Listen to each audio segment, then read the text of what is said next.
Donc bonjour mes frères et sœurs, et en ce vendredi, nous allons terminer aujourd'hui acte 2. Hier j'avais dit qu'on terminerait, mais on n'a pas eu le temps. Donc on va le terminer aujourd'hui. On va faire un petit résumé, puis on va terminer ce chapitre qui marque l'histoire, le début de l'histoire de l'Église. Donc, vous savez comme moi qu'on a besoin de Dieu, on a besoin de l'Esprit de Dieu. Donc nous allons ensemble le prier pour pouvoir être éclairés par lui. Notre Père du ciel, merci pour ce livre des Actes qui nous montre comment tu bâtis ton Église, qui tu utilises pour bâtir ton Église, afin que toute la gloire te revienne.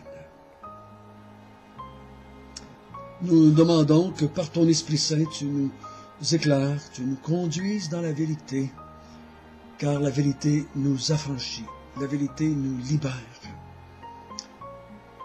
La vérité te glorifie. Conduis-nous au nom de Jésus. Amen. Nous résumons ce jour qui a été probablement une longue journée pour eux. Et dès 9 heures du matin, parce que c'était la 3e heure du jour, dès 9 heures du matin, il y a eu l'arrivée du Saint-Esprit avec un grand bruit. C'est ce grand bruit qui a attiré la populace. Ensuite, il y a eu des langues de feu qui, selon ma compréhension, ont montré que tous les croyants reçoivent le même esprit, parce que tous les croyants ont reçu une langue de feu, comme une langue de feu sur eux, et tous les croyants ont parlé en langue.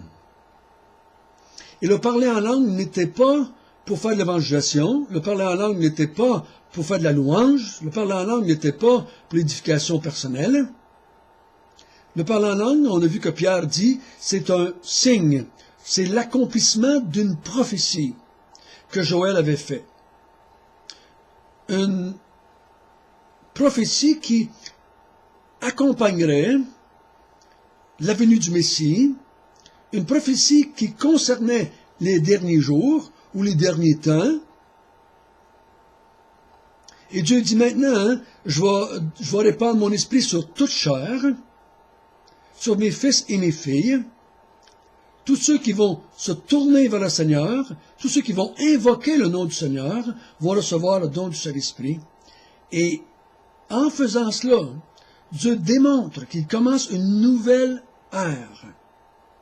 Terminer l'exclusivité d'Israël pour atteindre les nations. Maintenant, c'est les nations qui vont atteindre toutes les nations, et même, je dirais que les nations vont atteindre les Juifs. Ce qui a été impensable dans ce temps-là. Mais à ce moment-là, c'est ce que Pierre explique. Ensuite, on a vu que Pierre prêche les Écritures.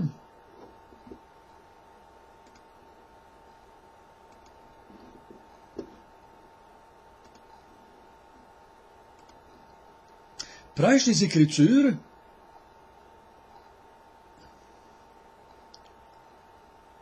à la foule, et dit à la foule que celui que vous avez crucifié, Jésus de Nazareth, Dieu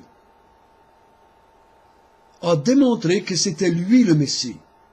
Il l'a démontré en lui donnant la capacité de faire des miracles, il l'a démontré en le ressuscitant, il l'a démontré en l'élevant à sa droite, et il l'a démontré en lui donnant le Saint-Esprit afin qu'il le répande sur le peuple de Dieu, et il l'a fait de lui un Seigneur et le Christ. Et on a vu ensemble que beaucoup, combien de gens qu'il y avait là? 10 000, 20 000, 30 000, je ne sais pas. Il y en a qui disent même 100 000. C'était beaucoup de monde qui était en Israël pendant la Pentecôte. Mais c'est ce qu'on sait, c'est que Pierre leur dit, malgré la faute que vous avez faite de crucifier le Messie, Dieu vous offre le pardon et le don du Saint-Esprit. Comme vous le voyez et l'entendez maintenant. Dieu vous l'offre à vous aussi, à tout le monde. Deux choses pour l'avoir, la repentance et le baptême du Saint-Esprit. Repentance veut dire reconnaître notre rébellion envers Dieu, lui donner la place de Dieu et nous la place de serviteur, lui donner la place de créateur, prendre notre place de créature, lui donner la place de Seigneur et prendre notre place de sujet ou de serviteur. La repentance, ce n'est pas reconnaître qu'on a des péchés. Tous les mouvements religieux reconnaissent ça. Mais ils ne reconnaissent pas tous qui sont rebelles envers Dieu, qui sont ennemis de Dieu. Il dit, repens-toi, repentez-vous d'avoir tué le Messie, qui démontrait votre rébellion envers Dieu. Et faites-vous baptiser au nom du Seigneur Jésus. Donc, le baptême, c'est ce qu'on peut comprendre dans notre texte d'hier. Ils se sont fait baptiser la même journée qu'ils ont fait la profession de foi. Moi, j'encourage. Prenons plus de temps pour bien expliquer l'Évangile, bien expliquer c'est quoi la repentance, bien expliquer c'est qui Jésus-Christ, et quand les gens font profession de foi, baptisons-les le plus tôt possible.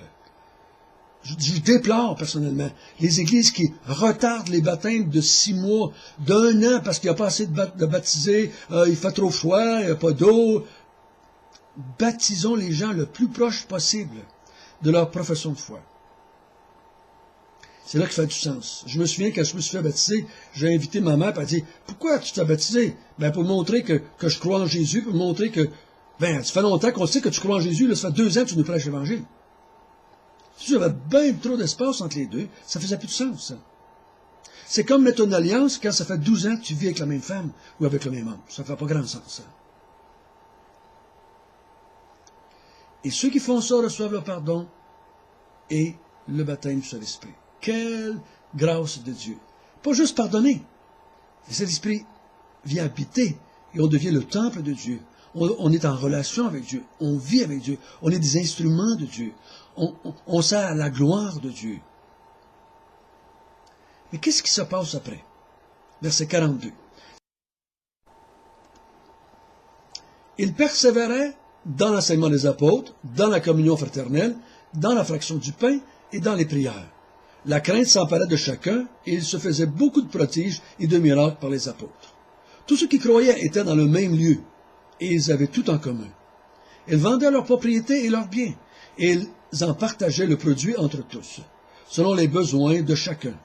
Ils étaient chaque jour ensemble, assidus au temple. Ils rompaient le pain dans les maisons et ils prenaient leur nourriture avec joie et simplicité de cœur, louant Dieu et trouvant grâce auprès de tout le peuple.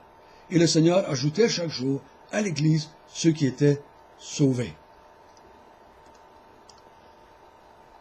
Ce petit résumé ici, c'est plus que le résumé d'une journée ou d'une semaine. Parce qu'il n'y aurait pas eu le temps de tout vendre de propriété, vendre ici, vendre ça, s'assembler ensemble. Et non, ça recouvre, c'est une période de temps que ça s'est passé. Combien de temps? On ne sait pas au juste. Qu'est-ce qu'ils font? Je ne crois pas que le texte, comme plusieurs ont pensé, que nous invite à faire des communes chrétiennes. Je pense pas. Et on ne voit pas ça dans les actes, et on ne voit pas ça ensuite dans les épîtres. Mais il dit que ceux qui avaient cru, les 3000, et ceux qui s'y ajoutaient, semblement quotidiennement, ils faisaient 4 choses. Ils persévéraient dans l'enseignement des apôtres. Donc, il y avait de l'enseignement qui se donnait par les apôtres. Voyez-vous, ça donne une autorité ici, encore une fois, aux apôtres.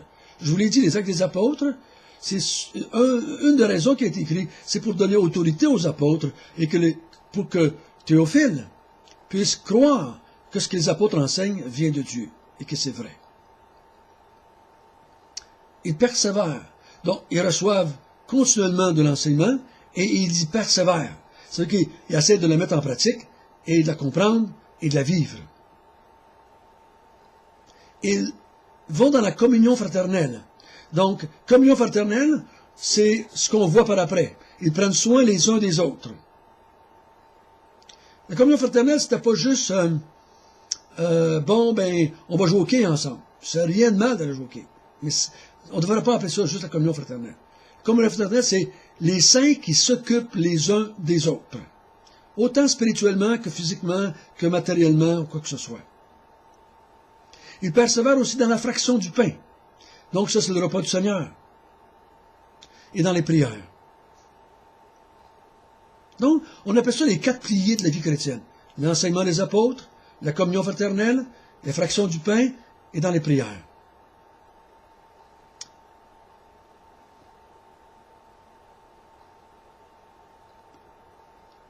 Encourageons-nous à mettre en pratique ces 4 choses-là. Ça n'a pas besoin d'être toujours programmé par l'Église. Mais on peut le faire entre nous. On se rencontre les uns les autres. On se rencontre en petits groupes. On s'invite à souper, 4, 5, 6, 7, 8, 10. Et on mange ensemble. On s'écoute. Les fractions du pain, le repas du Seigneur. Personnellement, dans les églises que j'ai parties, on pratiquait le repas du Seigneur tous les dimanches. Toutes les fois qu'on se rencontrait en église, on pratiquait le repas du Seigneur. C'est tellement bon de se rappeler la grâce de Dieu. C'est tellement dangereux pour les églises de s'éloigner de la grâce et de pratiquer les œuvres pour être bénis, pour être justifiés, sanctifiés. On s'éloigne facilement. La chair nous attire dans cette direction-là. Mais en méditant sur le repas du Seigneur, on ne peut pas faire autrement que d'adorer et de louer. Et de mieux comprendre de semaine en semaine qu'est-ce que le Seigneur Jésus a fait pour nous. Et ensuite, prier ensemble. Encourageons-nous à prier quand on se rencontre. Moi-même, c'est pas toujours facile, quand on se rencontre en chrétien, de prendre un temps de prière. Encourageons-nous à le faire. Et pendant toute cette période de temps, il y avait beaucoup, verset 43, beaucoup de miracles, beaucoup de prodiges faits par les apôtres. Et ça leur donne la crédibilité. Plus ils en font, plus les gens sont dans la crainte. Plus les gens sont à l'écoute. Plus les gens croient qu'ils viennent de Dieu. Plus les gens vont s'approcher afin d'écouter ce que Dieu dit.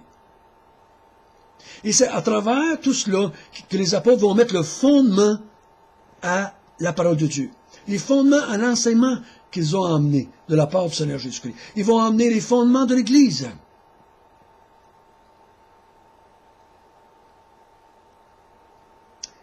Et dans verset 44, je crois que cette période concerne surtout le temps où les 3000 sont restés ensemble, les 3000, 4000, peu importe comment qui s'en est ajouté dans les semaines et les mois qui sont venus.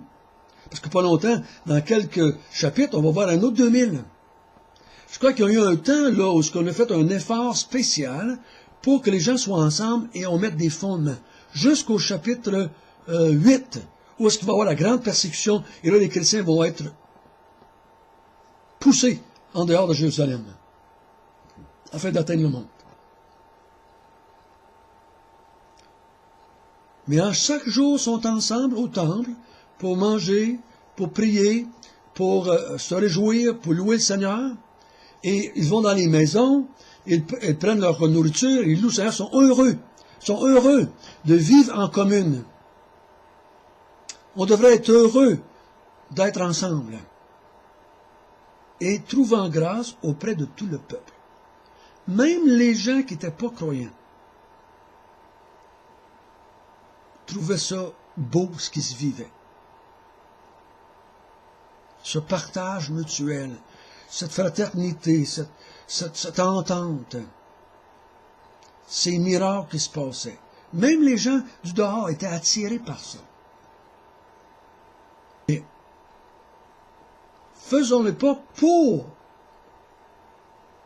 que le monde nous voie comme cela. Faisons-le parce que c'est ça qu'on veut faire, c'est ça qu'on aime faire, c'est ça qui nous réjouit.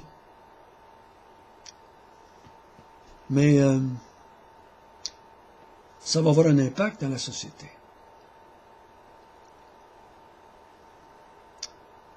Et ça termine en disant, et le Seigneur ajoutait à l'Église ceux qui étaient sauvés. Je crois personnellement, quand Dieu sauve quelqu'un, il l'ajoute toujours à l'Église. Quand je parle d'Église, faites attention. Je ne parle pas toujours d'Église reconnue, ou d'Église structurée, ou d'Église organisée avec des noms ou quoi que ce soit. Ça peut être ça. Mais ça pourrait être juste un groupe de chrétiens, à 5 chrétiens, à 10 chrétiens. Le nouveau chrétien veut se joindre à d'autres chrétiens. C'est normal. C'est normal, c'est naturel. Quelqu'un qui me dit, j'accepte le Seigneur, je suis sauvé, mais ça ne m'intéresse pas d'être avec les chrétiens, je mets en doute son salut. Je mets en doute son salut. Dieu nous a pas créés pour être une île. Il nous a créés pour faire partie d'un groupe. On est des brebis, on est en troupeau. On est un corps, donc on est un ensemble de parties du corps. On était créés pour être de même. Il n'y a pas de doigt qui a été créé pour être seul. Les doigts sont après la main après le poignet après le bras après l'épaule. Et l'épaule après le corps, et le corps après la tête. C'est indéniable, c'est irréfutable, c'est incontestable. Des chrétiens, ça vit ensemble. Ça veut être ensemble. La structure que vous préférez, ça c'est à votre guise. Grosse, petite troupe, longue, pote, la sorte de musique que vous aimez, combien de gens qu'il y a dans le groupe, ça n'a pas d'importance. Belle grosse bâtisse, dans les caves, ça n'a pas d'importance. Personnellement, j'ai passé ma vie de chrétien, presque une grande partie de ma vie de chrétien, dans des petits groupes de maisons. Des églises de 4, 5, 10, 15, 20. J'ai passé une grande partie de ma vie chrétienne là-dedans. Et j'aimais ça. Je préfère ça aux grosses églises. Il n'y a rien de mal dans les grosses églises. Si c'est ça que tu aimes, vas-y mon frère, parce que le Seigneur ajoute à l'église ceux qui sont sauvés. Si le Seigneur ne t'ajoute pas à l'église, c'est parce que tu n'es pas sauvé. Donc, ça, c'était la vie des premiers croyants. On va voir plus de détails en s'en allant. Mais ça, c'était l'ensemble. On s'occupe les uns des autres, et il y a l'enseignement des apôtres, il y a la communion fraternelle, il y a le repas du Seigneur, et la prière. Ça peut prendre des millions de formes à travers l'histoire de l'Église, de différents peuples, différentes économies, différentes couches sociales, ça n'a pas d'importance. Mais ces 4 choses-là sont toujours là. Dans toute l'histoire de l'Église, dans tout le Nouveau Testament, ces 4 choses-là sont toujours là. Donc on doit le pratiquer. On doit le pratiquer.